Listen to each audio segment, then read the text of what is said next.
Welcome to the Friday video. This is John Miller, and we're in our devotion today. We are going to finish up our series in Proverbs, and again, kind of a part 3 on the issue of finances or money. And today we deal with the fact that the wise person understands the virtue of generosity.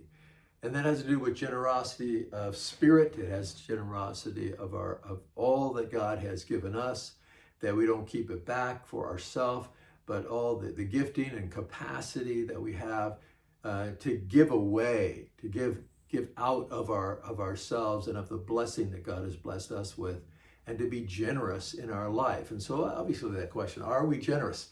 Are we a generous person? So I think it goes beyond money, but here we're going to be looking at passages that do deal with money. Proverbs 11:24 and 25. One man gives freely, yet gains even more. Another withholds unduly, but comes to poverty. A generous man will be prosperous, and he who refreshes others will himself be refreshed. So this is the idea that give and it shall be given unto you.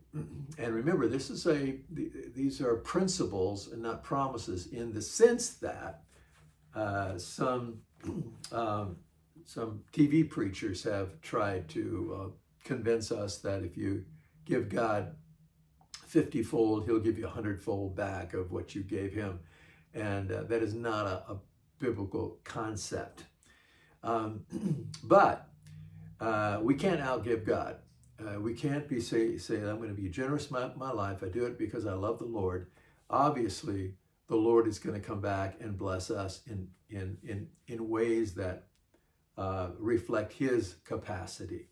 LeTourneau famously tells a story. He was he invented the invented a number of earth-moving machines, and so he became very wealthy. And he got to the point where he's giving 90% of his income to the Lord. 90%. Reporters would come and often ask him, how are you able to still prosper and give that much money out toward your Christian causes? And he said, well, I shovel the money out the front door, and God shovels the money out in the back door, and God has a bigger shovel.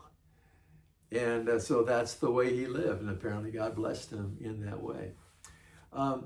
The scriptures here teach also that it probably says this in this verse, that we're to offer our finances to God off the top. We often ask that question, do I offer him from all that I've made, or just that which, or after I've been taxed and all of that?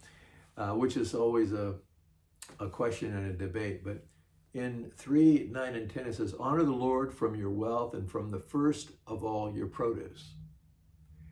So your barns will be filled with plenty, and your vats will overflow with new wine. So however you want to read that, from the first of your produce, that will kind of give you an idea that we're supposed to honor the Lord from that as a gift back to him.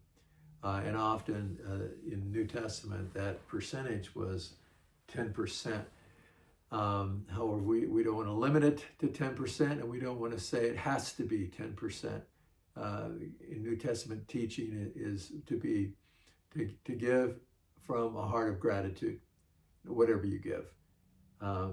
So there's a lot to say about that. James Kraft, the founder of Kraft Foods, said the only investment I ever made, which has paid consistently increasing dividends, is the money I've given to the Lord.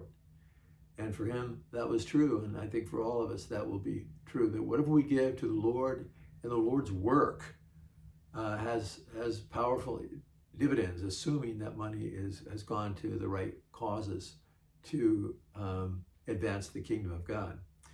But really, Christians ought to be of the greater givers on the planet. We ought to be freed up to bless others, and that's why debt is such a horrible thing, because it makes us bound to paying off the debt, and it's hard to be generous when you're in debt. But here's what the richest person in the world has to say 22:9, he who is generous will be blessed, for he gives some of his food to the poor. 19:18, he who is gracious to the poor man lends to the Lord, and he will repay him for his good deed. 14:21, he who despises his neighbor sins, but happy is he who is gracious to the poor. 28:27, he who gives to the poor will never want, but he who shuts his eyes will have many curses. So this really speaks to us in our society, isn't it? I don't know that the place where we think about this often is driving down the road and seeing people's signs saying, I need money. Yeah, God can speak to us in different ways about meeting that particular need at a particular time. But I do think it means that we're sensitive to those who are going through a hard time, that our eyes, our ears are perked up toward people who are in financial crisis, who are in need, and or in a position which would be in the category of poor. And we need to be thinking of that. I mean, 4 scriptures right here, and there are many more in Proverbs that speak to this, that really tell us, let's be sensitive to those who are going through financial hardship. If we can help them, absolutely we should. John Bunyan said in 1688, you have not lived until you have done something for someone who can never repay you.